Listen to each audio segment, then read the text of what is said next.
Ayan, isa humapagpalang buhay mga kapatid and happy Lord's Day po again sa lahat ng mga kapatid natin na nakikinig po at nanonood po ng pinaglilingkod ng SGMA every Sunday. This is the evening worship. Purihin po natin ang Panginoon mga kapatid. Ano po? At tayo po ay nasa second Sunday of January, January 12, 2025 po. At halos kalahati na natin yung buong buwan ng January, ano? I mean, is yung 2 Sundays, ano mga kapatid. Alright, so wag ko na pong patagalin mga kapatid, ano? Atin nang simulan yung ating mensahe sa gabing ito mga kapatid. Kung mayroon po kayong mga ballpen, may papel, at pakikuha na rin po mga kapatid ang inyong pong mga Bibles upang samahan niyo po ako sa pagbabasa ng ilang mga passages na gagamitin po natin sa ating lesson for tonight. At nasa series pa rin po tayo ng Parables of Jesus, the timely stories and never been forgotten, ano mga kapatid. At sa gabing ito mga kapatid, ano po, ay pag-aaralan po natin ng isa na lang pong napakagandang parable. Ayan, next slide tayo kapatid. Ang pag-aaralan po natin ngayon, ayan po, ang ating mensahe manggagaling po sa isang parable, the parable of the lost sheep. Babasahin po natin from Luke chapter 15 verses 1 to 7. Now, in our previous parables po, no, do sa nakaraan Sunday, that is the parable of the prodigal son, nakita natin doon yung desire ng father, mga kapatid, ano po, that the lost to be saved. At dito po sa Luke 15, dito po sa chapter 15, ano po, ng sulat po ni Dr. Luke, nakikita natin dito yung tatlong parables ano po, that reveal the great love of our Father in heaven. Ito nga po yung verses 1 to 7, ito po yung parable of the lost sheep. At susunod dito mga kapatid from verses 8 to 10, yan po yung parable of the lost coin. At lastly, yung parable of the prodigal son. So nasimulan na lang natin dun sa pinakadulo. No? Anyway, ang tatlong parables naman ito mga kapatid, we are told on the same occasion. This is in response mga kapatid dun sa murmuring, ano, yung pagbulong-bulungan po ng mga Pharisees at ng mga scribes. And the same thing, itong tatlong parables na ito mga kapatid, they have the same central theme, ano? Yung Father's yearning love for the lost. Now, these parables were designed, though, mga kapatid, not just to tell us about the Father's love for the lost. Hindi lang po yon. But of course, it should be our attitude as well, ano po, na to look for the lost. Alright? Na yun po yung actually intention ng ating Ama na nasa langit. Alright, so let's start po reading the scripture. Next slide kapatid yan. Salamat. So sa ating major verses, ito po manggagaling sa chapter 15 verses 1 to 7. So let's read mga kapatid. Ano po? Samahan niyo po ako magbasa. Lucas chapter 15 verses 1 to 7 ang nawalang tupa. Noon, ang mga maniningil ng buwis at mga makasalanan ay lumapit sa kanya upang makinig. Ang mga pariseyo at ang mga eskriba ay nagbulong-bulungan na nagsasabi, tinatanggap ng taong ito ang mga makasalanan at kumakain kasalo nila. Kaya isinalaysay niya sa kanila ang talinghagang ito.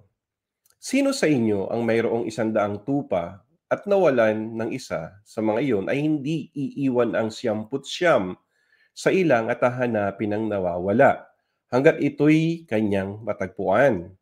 At kapag natagpuan niya, pinasan niya ito sa kanyang balikat na nagagalak. At pag uwi niya sa tahanan, tinatawag niya ang kanyang mga kaibigan at kanyang mga kapitbahay na sinasabi sa kanila, makigalak kayo sa akin sapagkat natagpuan ko ang aking tupang nawala. Sinasabi ko sa inyo, magkakaroon ng higit na kagalakan ang langit dahil sa isang makasalanang nagsisi kaysa sa 90 taong matuwid na hindi nangangailangan ng pagsisisi. Pagpalain nawa ng Panginoon ang pagkabasa. Next slide tayo kapatid. Salamat. Dito po sa ating pag-aaral mga kapatid, may 3 pong bahagi tayong ipapahayag sa inyo. At dito po iikot yung ating lesson for tonight mga kapatid. So una po sa lahat, titignan po natin yung setting of the parable, yung parable of the lost sheep. Pangalawa, pag-aralan po natin yung the parable itself at yung application po by our Lord Jesus Christ. At lastly, yung lessons, no, to be learned from this parable, mga kapatid. So yan pong tatlo, yan po iikot yung ating pong mensahe. Sige kapatid, sa next slide tayo. So tignan natin yung una, no? What is the setting of the parable? Dito mga kapatid, makikita natin yung tax collectors at saka yung mga Pharisees, the tax collectors and the sinners, ay nakita natin na lumapit po sa ating Panginoong Jesus sa verse 1, ano? Sabi nga doon sa verse 1, noon ang mga maniningil ng buwis at ang mga makasalanan, yung tax collector at ang mga makasalanan, ay lumapit sa kanya upang ano? Tuligsain ng Panginoon? Hindi po. Upang makinig sa ating Panginoon. Yung mga tax collectors po kasi, yung mga publicans, they were considered, nung panahon na yon, na extortioners, mga traitors po sila. Tinuturong sila mga traitors, extortioners, ng mga scribes, ng mga Pariseo, yung mga religious leaders. Yung mga extortioners, ito yung maniningil, because they often collect, mga kapatid, they often collect more than was required. So pag naningil sila, talagang sobra-sobra, ibig sabihin nanlalamang ika nga, for their personal gain. Tinutukoy din po sila doon sa dito po sa verse 1 na mga traidor, tulad nung panahon ng hapon may mga makapili, because while Jews are, they representing the Jews while they are been occupied by the power of Rome, pero sila po yung mga inatasan na maningil ng mga taxes. At binanggit po din sa verse 1 na sila po'y makasalanan, sinners. So yung mga sinners were other people with bad reputation. Perhaps itong mga kapatid, dahil sila po'y tinuturing ng mga makasalanan, sinners, ng mga Pharisees at ng mga scribes, ng mga religious leaders, bali para silang excommunicated, pinalaya o tinanggal po sila sa mga synagogues. Hindi po sila pinapayagan. Perhaps, including dito mga kapatid, yung mga harlots, yung mga prostitutes, Ngunit, ang sabi ng Panginoon po kasi dito,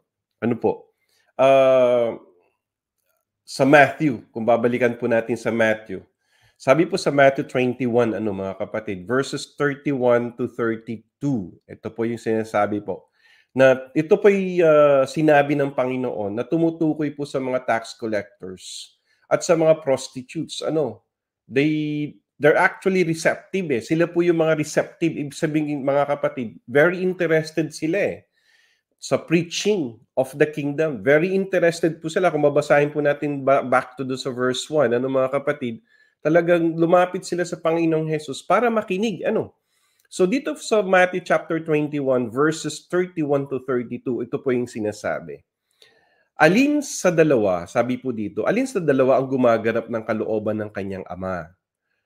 Sinabi nila, ang una, sinabi ni Jesus sa kanila, katotohanang sinasabi ko sa inyo, ang maniningil ng buwis at ang mga masasamang babae, kanya yung maniningil ng buwis at yung, wala pa kapatid, stay ka lang dyan. Dyan lang muna tayo. So dito makikita natin, yung sinabi ng Panginoon Jesus, yung maniningil at saka yung masamang babae, ay nauuna sa inyo. Tinutukoy niya ito mga kapatid, ang recipient niya po, ang audience na dito, ay yung mga scribes, yung mga Pharisees. Sabi niya, nauuna sa inyo sa pagpasok sa kaharian ng Diyos. Kaya nagalit yung mga Pharisees sa yung mga scribes, yung mga religious leaders. Kasi itong mga tinutukoy nilang makasalanan, ang sinasabi ng Panginoong Jesus sa kanila, mas mauuna pang pumasok sa kaharian ng Diyos kaysa sa kanila. Yan yung mga kapatid. Bakit? Kasi sabi niya sa 32, sapagkat dumating sa inyo ang daan, dumating si Juan sa daan ng katwiran, hindi nila tinanggap si John the Baptist at hindi niyo siya pinaniwalaan, ngunit pinaniwalaan siya ng mga maniningil ng buwis at ng masasamang babae. At kahit nakita ninyo, ay hindi rin kayo nagsisi at naniwala sa Kanya. Yan yung dahilan mga kapatid. So dito po makikita natin sa Matthew 21 verses 31 to 32, bakit mas kinalulugdan ng Panginoong Jesus itong mga tax collectors, saka itong maniningil ng buwis. Because Jesus Christ addressed yung itong mga religious leaders nga, telling them na itong mga tax collectors, itong mga prostitutes, will enter the kingdom of God instead of them or ahead of them. So Jesus contrast their rejection of John the Baptist kasi ni-reject nila si John the Baptist calling for repentance. With the response of the sinners who believe and repented. So itong makikita natin, itong passage sa 21, Matthew 21 verses 31 to 32. Mga kapatid, ang theme nito is about humility and the importance of genuine repentance over outward righteousness. Kasi ganun yung mga Pharisees outward righteousness, kaya nga tinawag sila ng Panginoong Jesus na hypocrites, di ba? Na ito yung sinasabi ng Panginoong Jesus, na mas okay pa, mas maigi pa, mas mabuti pa itong mga tax collectors na to, at mga maniningil ng buwis at mga prostitutes na to, kaysa sa inyo. So because they are all interested to listen to our Lord Jesus Christ. Kanya mga kapatid. Pangalawa, yung mga Pharisees. The Pharisees and the scribes murmur about Jesus receiving the sinners dahil nga tinatanggap ng Panginoong Jesus itong mga makasalanan na sinasabi ng mga Fariseo. So nagmumurmur, nagbulungan sila, bakit itong tinatawag na Messiah ay mas tinatanggap niya pa yung mga sinners? Sabi sa verse 2, mga kapatid, ang mga Fariseo at mga iskriba ay nagbulong-bulungan na nagsasabi, tinatanggap ng taong ito ang makasalanan at kumakain na kasalo nila. So itong mga Fariseo mga kapatid, mga Pharisees and the scribes were among the Jewish religious leaders na at that time tumutuligsa talagang yung antindi ng tuligsa nila sa Panginoong Jesus. Kaya nga tinawag silang hypocrites ng Panginoong Jesus sa Matthew 23 verse 15 Diba? Kahabag-habag ito mga hipokritong ito. Mga kapatid, bakit? Bakit nila tinutuligsa ang Panginoong Jesus? One reason is yung sabi ko nga kapatid, Jesus had often been seen. Madalas sila nakikita ang Panginoong Jesus na yung mas malapit siya doon sa mga sinners, madalas niyang kasama yung mga makasalanan. Doon kasi siya talagang nangangaral ng lubos Kanya mga kapatid. Kaya Jesus chose the collector or itong mga tax collectors to be, kaya di ba doon sa pagdating sa pagpili ng mga disciples ng Panginoong Jesus, mas pinili niya may mga tax collectors, di ba? Mga makasalanan, di ba? Mga simple lang ang buhay. Sa Luke chapter 5 verse 27 to 29, di ba? Talagang nakipag-dine in, nakikain, di ba mga kapatid, ang Panginoong Jesus doon sa mga tax collectors, doon kay Levi, di ba? Kay Levi. Di ba mga kapatid? So kung titignan natin po yung nilalaman ng Luke chapter 5 verse 27 to 29, mga kapatid, na kinaiinisan ng mga Fariseo kasi nakita nila ang Panginoong Jesus Kaya nga nila tinutuligsa ang Panginoon, nagbubulong-bulungan sila against Him. Kasi nakikita nila ang Panginoong Jesus na dito po specifically dito sa Luke chapter 5, mga kapatid, Luke chapter 5 verses 27 to 29, kasama ni Jesus yung tax collector, si Levi, no? Kaya nga, di ba, nung tinawag siya ng Panginoon, immediately leaves yung lucrative job niya, and he hosts yung banquet, yung dinner para sa Panginoong Jesus. Inviting the tax collectors even, di ba? In-invite niya. They act like, parang fellowship, parang gano'n, di ba? Doon isa sa mga nag-trigger din sa mga Fariseo to criticize our Lord Jesus Christ. Kaya nga dito, ina-highlights nito yung the theme of calling, transformation, and exclusive nature of the ministry of our Lord Jesus Christ, na ang tinatawag niya, mga kapatid, ay hindi yung mga qualified. Kaya nga, God doesn't call the qualified He qualifies the called. Mga kapatid, eto mga sinners na to din, mga kapatid, they often linger to Him. Lumalapit sila Lumalapit sila sa ating Panginoong Jesus. Kuha niyo mga kapatid, mas sila po yung, kaya nga sabi po dito, Bakit o nagbubulong-bulungan sila against our Lord Jesus Christ? Dahil nga po yung sa approach, dahil po doon sa pakikisama na ginagawa ng ating Panginoong Jesus doon sa mga makasalanan. Again, mga kapatid, our Lord Jesus Christ is associating with sinners, bring church or bring changes, doon sa nakasanayan ng mga Fariseo, mga kapatid. Kaya nga dito po sa parable na ito, makikita natin yung application ng ating Panginoong Jesus. Ano ang application ng Panginoong Jesus dito po sa parable na yon? So punta tayo sa next slide, kapatid. The parable itself. So the parable itself, mga kapatid, alright, in the application of this parable by our Lord Jesus Christ, doon po sa verses, diyan po. Sa verses 3 to 6, mga kapatid. Okay, basahin natin ulit yung verses 3 to 6, mga kapatid. Ano po? Kaya't isinalaysay niya, kasi nagbubulong-bulungan yung mga Fariseo sa mga eskribe. So, sinalaysay ng Panginoong Hesus sa kanila isang talinhaga. Sabi sa kanila, sino sa inyo na mayroong 100 tupa at nawalan ng isa sa mga iyon, ay hindi iiwan ang 99 sa ilang at hahanapin ang nawawala hanggang sa ito'y kanyang matagpuan, at kapag natagpuan niya, pinasan niya ito sa kanyang balikat at nagagalak. Verse 6, pag-uwi niya sa tahanan, tinatawag niya ang kanyang mga kaibigan at ang mga kanyang mga kapitbahay na sinasabi sa kanila, makigalak kayo sa akin sapagkat natagpuan ko na ang aking tupang nawawala.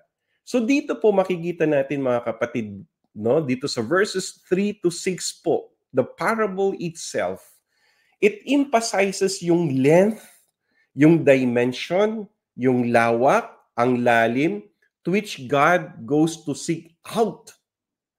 God goes to seek out those who are lost. And the immense joy, yung hindi talagang, di siguro matatawarang kagalakan ito, the immense joy in heaven over its sinners who repents, mga kapatid, yung mga magsisisi, yung matatagpuan. Hina-highlight dito, mga kapatid, yung God's love and compassion for every individual who will repent and turn back to God, or every lost soul, or every lost ship na matatagpuan. Bakit? Kasi yan po yung mission ng ating Panginoong Hesukristo eh. Di ba matatandaan niyo po sa Luke chapter 19 verse 10, for the Son of Man came to seek and save the lost. Ito yung maliwanag nagpapahayag po, mga kapatid, ng mission ng ating Panginoong Jesus, His mission on earth. Ini-emphasize ito, mga kapatid, yung purpose. The purpose of our Lord Jesus Christ reaching out to those who are spiritually lost, who are marginalized, demonstrating, mga kapatid, yung God's desire, yung kagustuhan ng Diyos for the redemption, and yung pagbuo ng relationship uli niya sa tao, lalo yung mga nawala. So yung statement na to, mga kapatid, it reflects the core message of what? Of the gospel. Itong parable na to, mga kapatid, this is actually the summary of God's desire to save the lost and the message of the gospel.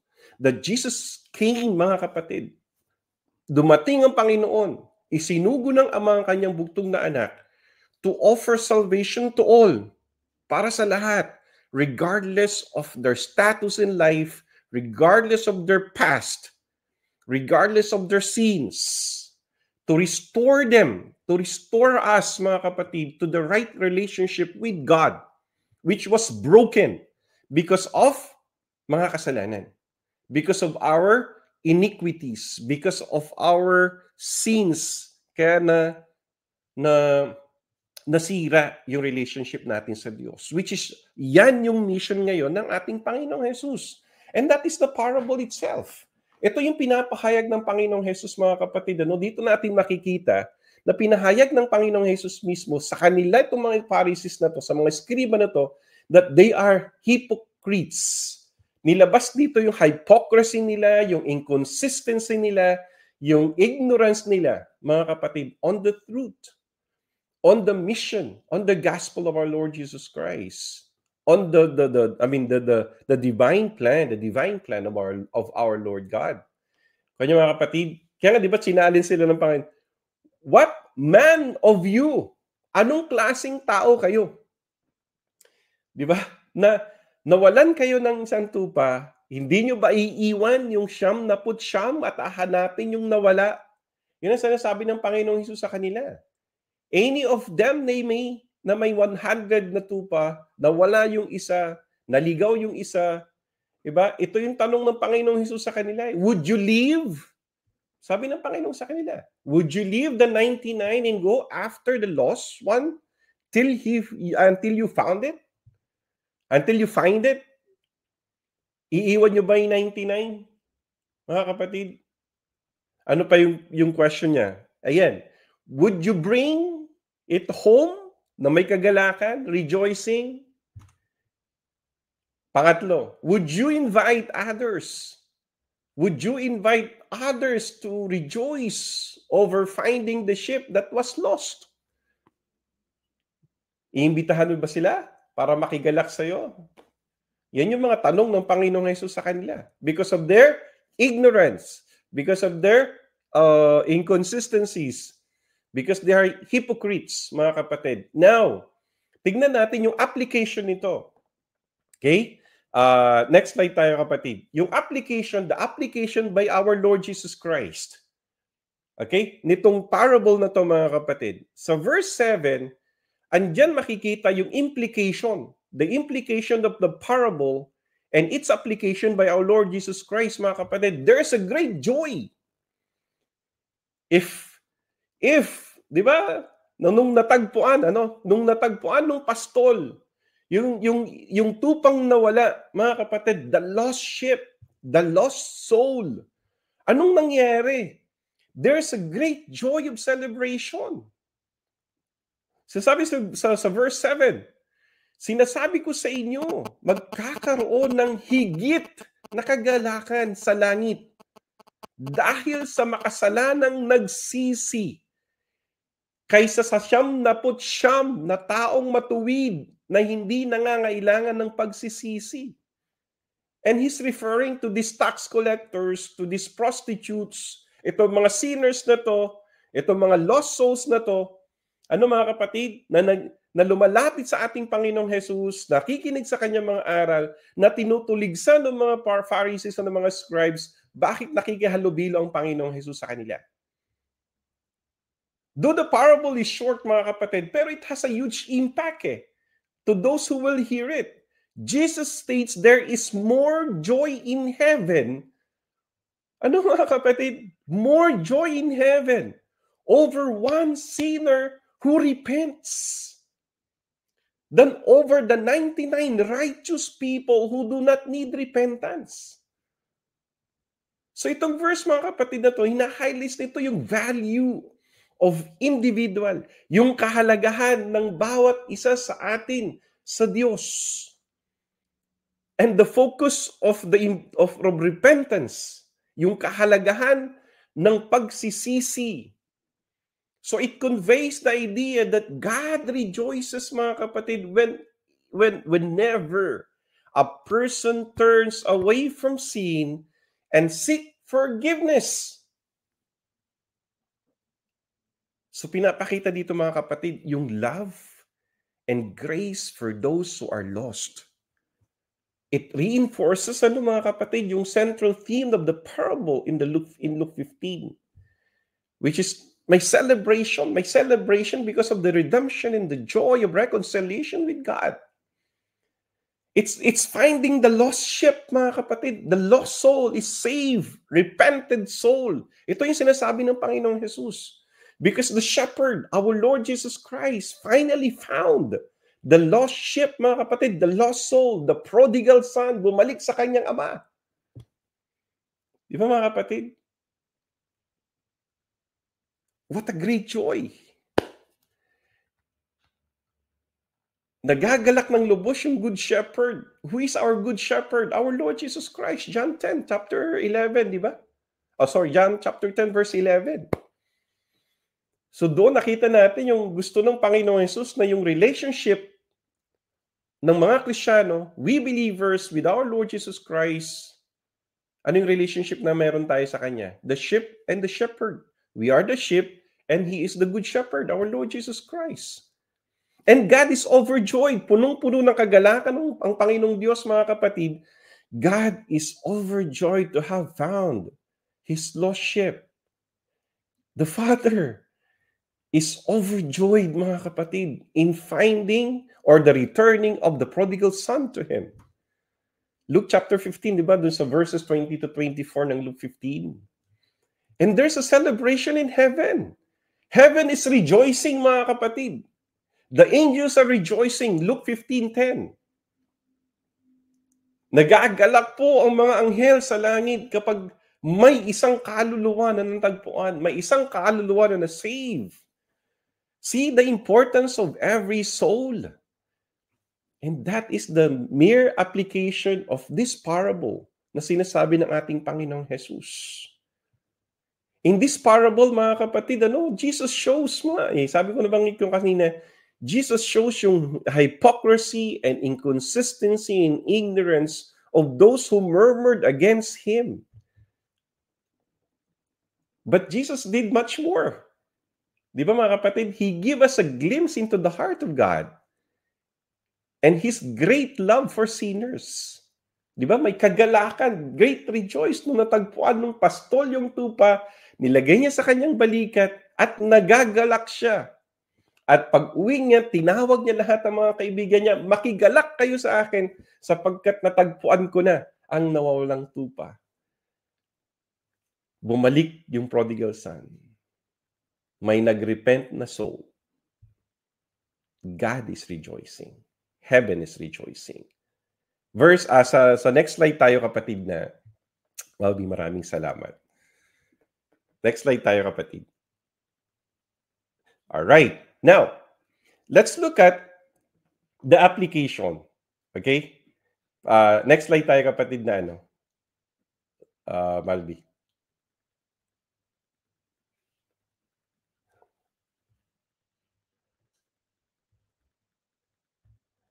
Kapatid na Malby. Next slide. Hello. Mukhang hindi po yata na, no? Ayan. Okay. Thank you, kapatid. All right. Now, let's go to number 3. So with that in mind, mga kapatid, here is the summary of some of the lessons to be learned from the parable of the lost sheep.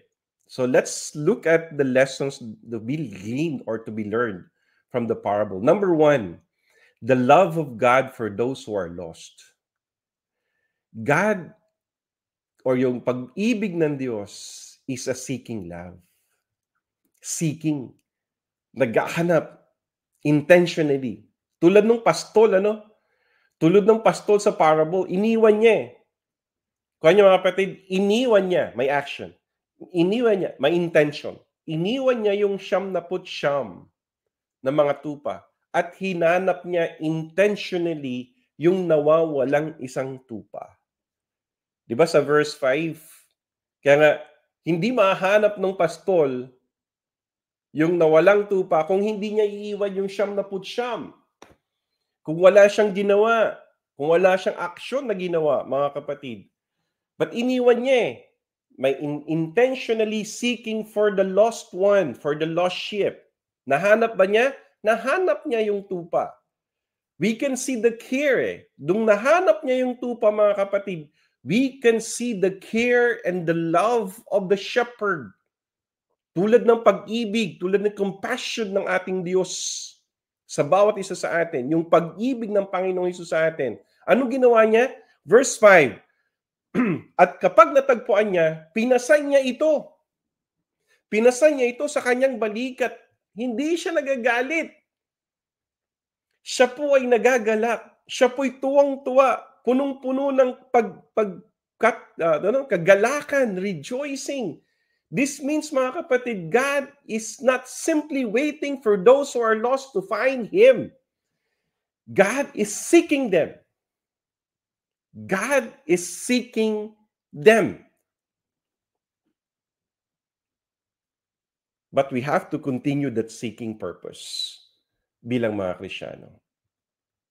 So dito makikita natin na the way, yung pastol na hinanap niya, yung nag-iisang tupa, as a manifestation of God's love to save the world, to save the sinners, to save us. Nung pinadala niya ang kanyang bugtong na anak, for God so loved the world that He gave His only begotten Son, that whosoever believed in Him should not perish, but have everlasting life. John 3:16. That is the manifestation of this God-seeking love. Because ang purpose ng kanyang anak na pinadala niya po sa sanlibutan is for us to be found, to seek us, para hanapin tayo, para hanapin ang mga lost soul. For the man, or for the Son of Man came to seek and save the lost. Yan ang purpose ng Panginoong Jesus. Yan ang purpose ng Diyos kung bakit pinadala niya ang kanyang nag-iisang anak.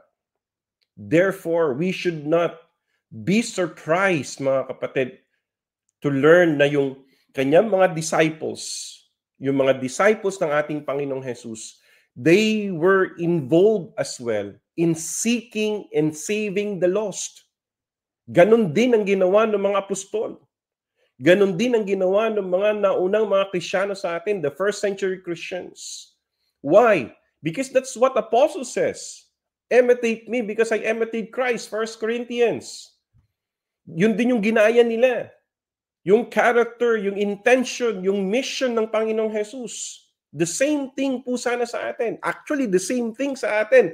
Yun yung binigay ng Panginoong Diyos na responsibility natin. May duty tayo. We are commanded to do this duty. Ano yung duty niyan? The Great Commission. Baka po kasi nakakalimutan natin. Matthew 28 verses 18 to 20. Di ba? Ano pong sabi sa atin sa Matthew 28 verses 18 to 20 para ma-remind tayo, because a lot of us nakakalimutan natin that we have a mission to do dito po sa sanlibutan, to seek the lost. Lumapit sa Jesus at sinabi sa kanila sa verse 18, ang lahat ng otoridad sa langit at sa ibabaw ng lupa ay ibinigay sa akin. Verse 19, kaya't sa paghayo ninyo, gawin ninyong alagad ang lahat ng mga bansa. Bautismuhan ninyo sila sa pangalan ng Ama, ng Anak at ng Espiritu Santo. At turuan silang sundin ang lahat ng mga bagay na inutos ko sa inyo. At narito, ako'y kasama ninyong palagi hanggang katapusan ng panahon. Even in Mark 16, verses 15 to 16, the same idea, the same command. So mga kapatid, we have to obey the command, mga kapatid. We have to obey the command. Dahil if we don't,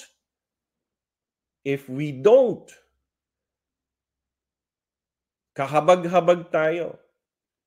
Kahabag-habag tayo kapag hindi natin pinapangaral ang ebanghelyo ng Panginoong Jesus. 1 Corinthians chapter 9, verses 9 to 16, mga kapatid. Kaya wag nating ikahiya. Because our Lord Jesus Christ seek the lost. Yung pastol, mga kapatid, hinanap niya yung nawawalang tupa. Hindi siya nahiya. Hinanap talaga niya yung nawawalang tupa. And he found it. Sana ganun din tayo. Huwag tayong mahiya na ipangaral po to seek for the lost at ipangaral po ang ebanghelyo ng Panginoong Jesus. Bakit? Because ito ang kapangyarihan. Ito ang kapangyarihan ng Diyos para sa kaligtasan ng bawat sumasampalataya. Romans 1:16, mga kapatid. And the joy, makikita natin dito. yung the joy of God over those who repent. Nung natagpuan nung pastol yung nawalang tupa, overjoyed yung pastol eh. Tulad nung kagalakan ng pastol nung matagpuan niya yung tupa, talagang galak na galak siya. Kaya dito sa parable na itong Panginoon so simply says na merong rejoice sa heaven. There is a joy in heaven sa verse 7. Nung natagpuan po yung tupa, talagang there's a great joy in heaven. May kagalakan ng lubos.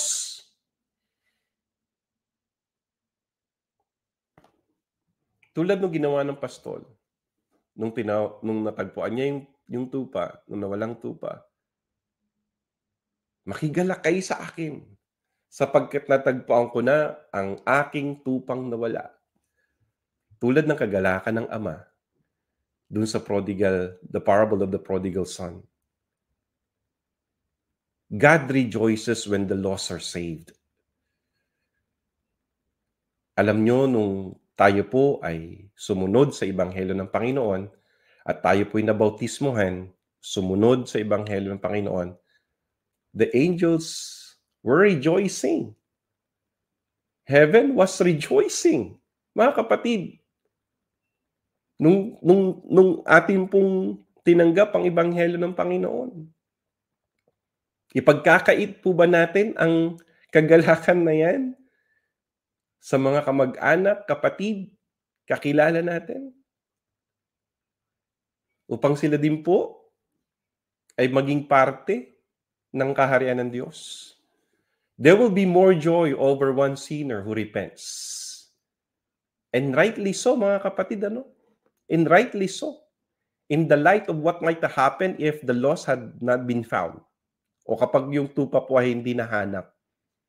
Kung yung tupa po ay may lubos sa kagala o yung tupa po ay natagpuan ay may lubos sa kagalakan, paano po pagka hindi natagpuan yung tupa? Ibig sabihin may kalungkutan. What if lost soul never been found, never been saved? Kaya ang gusto ng Panginoong Diyos ay magsisi ang lahat upang hindi maparusahan. So mga kapatid, this leads to the third one. Yung pangatlong lesson. Sa next slide tayo, kapatid. Ano yung third lesson natin? The third lesson is ito po. The principle of separation does not mean isolation. It is true, no, mga kapatid, that Christians are to be separated. Totoo. That we are to be separated from the world. Sabi nga ni Apostle Paul dito po sa 2 Corinthians chapter 6 verses 14 to 18. Hindi ko na po babasahin, mga kapatid. Ang sabi po dito sa 2 Corinthians chapter 6 verses 14 to 18, mga kapatid, ano? We must not be unequally yoked together with the unbelievers. Doon sa 14, ano? Sa 14. So ito na, basahin natin yung verse 14, mga kapatid. 14 to 16, mga kapatid.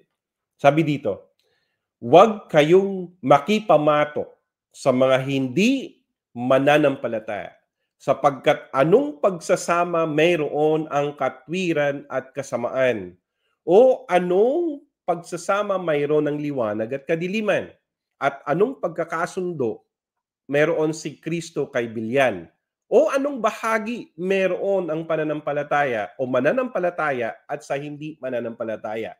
Verse 16, anong pakikisa mayroon ng templo ng Diyos sa mga Diyos-Diyosan, sapagkat tayo'y templo ng Diyos. We are the temple of God, the Holy Spirit. This is the temple of the Holy Spirit. Naggaya ng sinasabi ng Diyos. So we must come out from others. Be separated.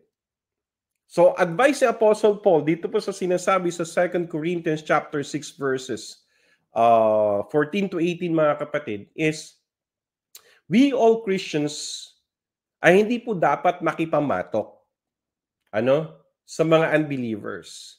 Ini-emphasize nito, mga kapatid, yung incompatibility between righteous and lawlessness, between light and darkness, between Christ and Belial. So in-urge tayo ni Apostle Paul, no, to separate ourselves from the practices, mga kapatid, that do not align with our faith, mga kapatid, doon sa mga gawain ng mga tao sa sanlibutan. Ini-emphasize nito, mga kapatid, na because we are the temple of the Holy Spirit, we are the temple of God.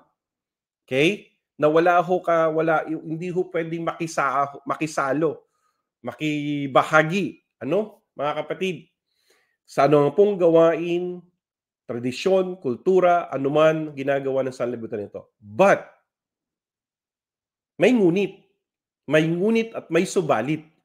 Mga kapatid, it doesn't require isolating ourselves from those in the world. Hindi po. Paul recognized that we could eat with those in the world. Di ba doon sa 1 Corinthians chapter 5 verse 9 to 11, diyan po makikita natin, mga kapatid, Paul addresses yung previous letter niya eh. Yun nga. Yung letter niya sa mga Corinthians, clarifying that he was not advising them to avoid or associating with immoral people in the world. Instead, mga kapatid, ang sinasabi po sa atin ng Apostle Paul, he emphasizes the need to distance ourselves from them who claim to be, believers, but they engage in sinful behavior tulad ng sexual immorality, greediness, idolatry, slanderers. Apostle Paul instructs us, mga kapatid, to judge those within the community while leaving judgment, yung mga outsiders, to God. Kaya nga, dito po sa passage na to, binibigyan ng importansya ng Apostle Paul yung maintaining our moral integrity within the church while recognizing po yung reality natin na merong borderline, mga kapatid, doon sa mga hindi mananampalataya. Kaya he instructed yung mga Corinthians to eat with those in the world eh. 1 Corinthians chapter 10 verse 27 to 29. Ano sinasabi dito po, mga kapatid, sa 1 Corinthians chapter 10 verses 27 to 29? Apostle Paul discusses, mga kapatid, yung issue ng yung eating the food eh. Kanyo? Offered to idols. Kanyo? Kaya lang sabi ni Apostle Paul, kung makakatisod, di ba sabi ni Apostle, kung ano man ang i-offer nila sa inyo, sige, kainin nyo. But, kung makakatisod, sabi niya doon, di ba? Kung makakatisod ito sa mga kamananampalataya at kahit hindi doon sa hindi ka mananampalataya, huwag nyo nang kainin. Huwag na nating gawin.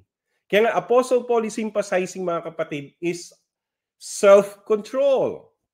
Kaya mga kapatid, that we have, sana magkaroon tayo ng tawag dito,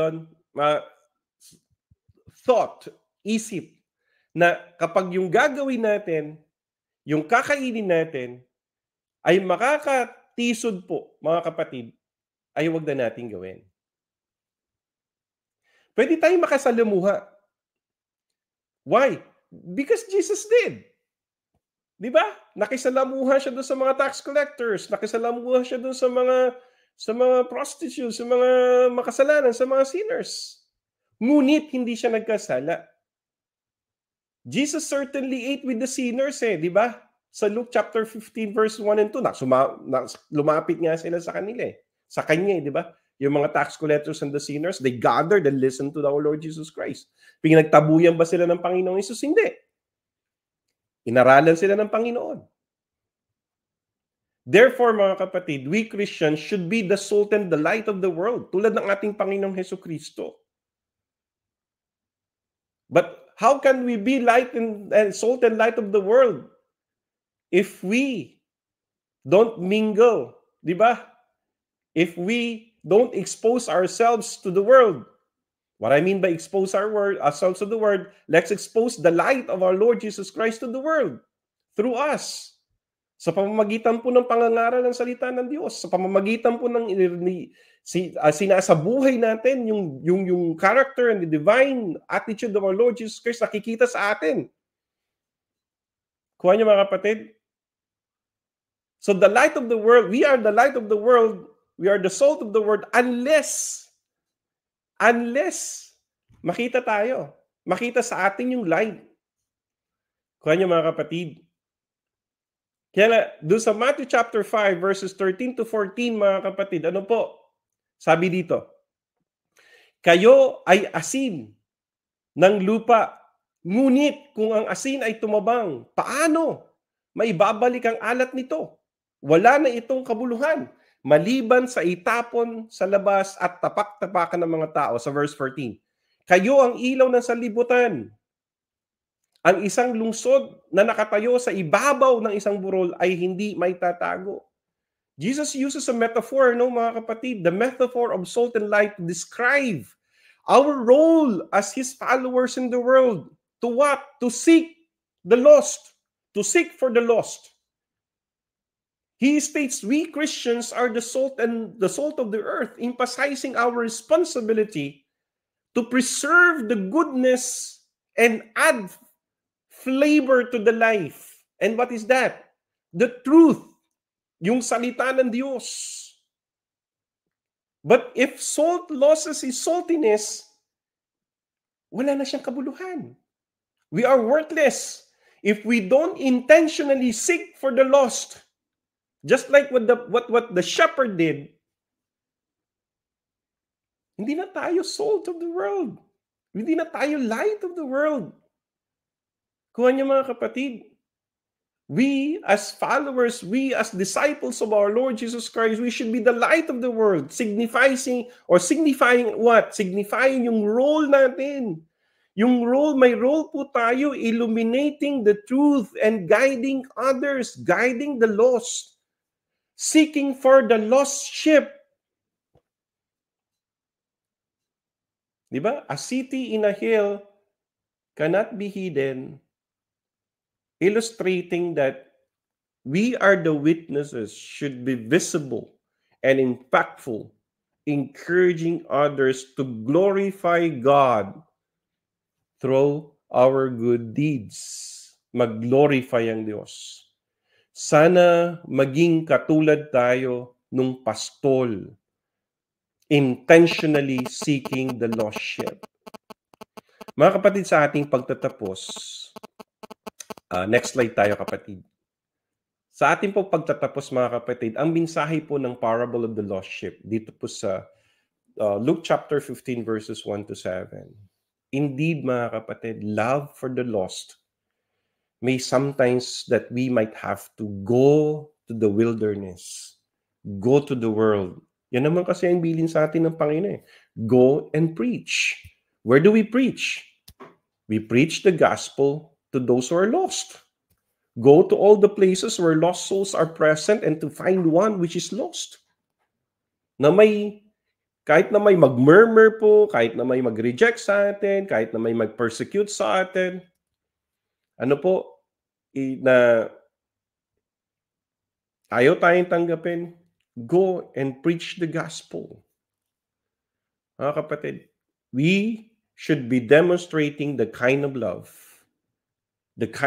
for the lost as yung shepherd displayed in this parable.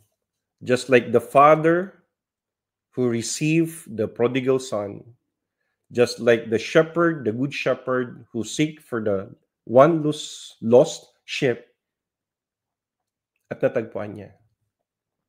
We can look forward with the same experience in heaven, mga kapatid, if one sinner, if one lost soul will be found, mga kapatid. But tandaan po natin po, sa ating pong paghahanap, mga kapatid, ng mga lost soul, tandaan natin ang bilin sa atin, mga kapatid, ni Apostle Paul. Romans 12 verse 2, huwag ninyong tularan ang sanlibutang ito, kundi magbago kayo sa pamamagitan ng pagbabago ng inyong mga isip upang mapatunayan ninyo kung alin ang mabuti, kasiyasiya, at lubos na kalooban ng Diyos. Lastly, mga kapatid, yan makikita niyo po. Compassion versus judgment. God's love and compassion extend to everyone regardless of their past, present, or maybe future.